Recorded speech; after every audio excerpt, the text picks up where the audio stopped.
Hey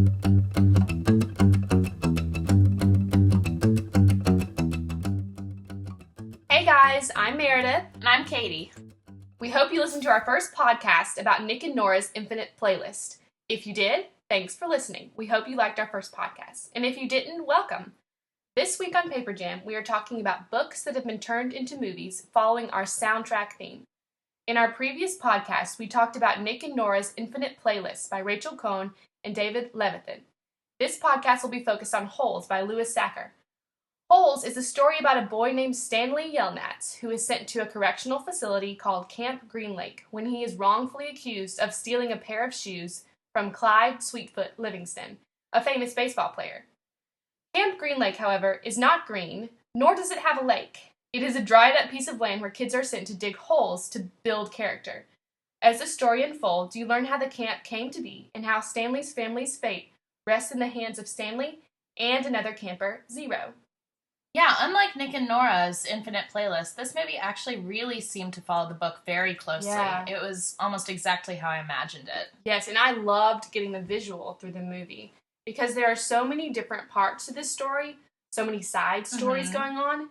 It really helped to put a face to a name and to be able to remember the storyline of Kissing Kate Barlow and the other story about Madame Zeroni. Yeah, for sure. That is totally true. And it also helped me to see all of the holes that they were digging. Because when I read it, I just, I knew that there were holes, but I had no idea how So deep they many, were and like how many they were. It was just everywhere. So watching the movie made me super thirsty. Yeah. I think it's hot here in Nashville over the summer. Could you imagine what they were going through? No, and can you imagine when Armpit got his shower privileges taken away? But even with all those crazy nicknames, you could see that these guys really had created good friendships. In a place as horrible as Camp Green Lake, it is really important to have loyal friends. Yeah, and Stanley Yelnats actually really proves to be a good friend, even to those who are not nice to him. He gives the lipstick to Zigzag so that Zigzag doesn't have to dig for the rest of the day, and he takes that blame for stealing the sunflower seeds. And he does this even though he knows he didn't do anything wrong in the first place and doesn't deserve to be at Camp Green Lake at all. That is so true. But what I love most is his friendship with Zero. Oh, yeah. He really takes Zero out of his shell and allows him to have a personality so that he is no longer a Zero.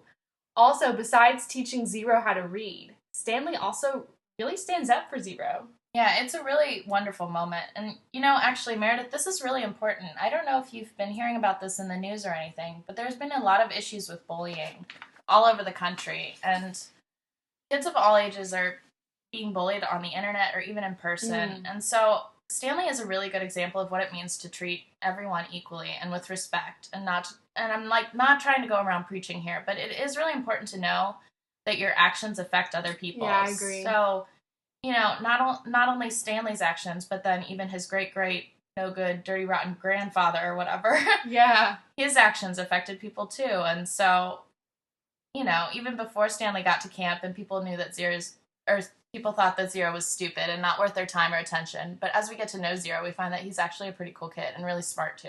I definitely agree. That's a really important part of the story. Okay, I'm going to give a little spoiler here, so if you haven't seen the movie or read the book, turn down the volume for a second. Give him a moment. Okay, but I loved how Zero ended up being Madame Zeroni's great-great-grandson, and that was able to lift the Yelnats family curse. I loved how the story was so interconnected. Yeah, it was so interconnected. That's so true. And the cool thing about this is that it was a novel about Stanley Yelnats, but it was also beyond him. There were a lot of different kinds of stories going on. There was the Western story about Kissing Kate Barlow, and then the story about Madame Zeroni. It was almost like a fable or a tale passed down from generation to generation. It's really cool. Yeah, definitely.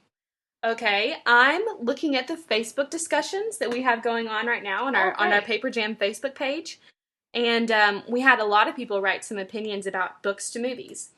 Sarah Mitchell mentions that she usually likes books more than the movies, but in some cases, the movie helps to bring more quote-unquote spunk to the story. I definitely think that is the case for Holes. Being able to see the campers interact with each other was a lot of fun, and they all have very unique personalities, so it was awesome to see all that enacted. You're so right. And here on the Facebook discussion page, Erica Kane mentions that she didn't like in Pride and Prejudice, the version with Keira Knightley, how they cut out a lot of the main scenes that were really important for the plot of the story. And, I think that Holes, the movie, did a really terrific job of capturing all the important scenes and details to help follow the original story, which is super crucial in this case because it is such a complex plot. Oh, definitely. And there are so many parts of this book and movie that are awesome, but unfortunately, we don't have all the time in the world. So if you still want to know more about Holes, we have posted Louis Sachar's webpage on our Facebook page. You can find Paper Jam on Facebook by searching for Paper Jam, 2 words. We have an orange and blue logo of a guitar. And please feel free to comment on any of the discussions that we have going on. We would love to hear your opinions about anything on the books we read. We may even feature, like we did with Sarah and Erica, your comments in next month's podcast, where we will be talking about what it means to be an American. So please check out our other podcasts about Persepolis and Nick and Nora's Infinite Playlist. Thanks, you guys. Bye.